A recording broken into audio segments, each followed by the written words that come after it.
Welcome to Penrose Learning, where we make understanding easy. In this video, I will explain how to use Adobe Media Encoder with After Effects.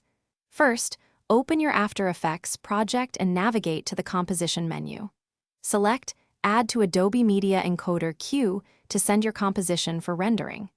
This crucial step lets you keep working on other projects in After Effects without interruption. Media Encoder handles the heavy lifting in the background, saving you valuable time and streamlining your workflow significantly. Once your composition is in Media Encoder, you'll see it appear in the queue panel. Here, you have full control over your export settings. Click on the Format or Preset to open the Export Settings dialog box. You can choose from dozens of formats, including H.264 for web video or ProRes for high-quality editing. Remember to set your output destination to a convenient folder on your computer.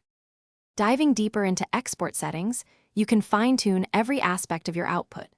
For example, when exporting for YouTube, H.264 is a common choice, often at a target bitrate of around 10 to 20 megabits per second for high definition.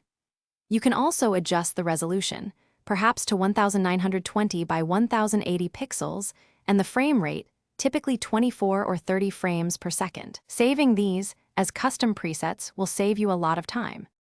One of Media Encoder's greatest strengths is its ability to batch process.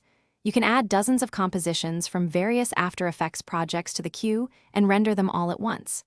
This is incredibly efficient, especially for large projects or when preparing content for multiple platforms.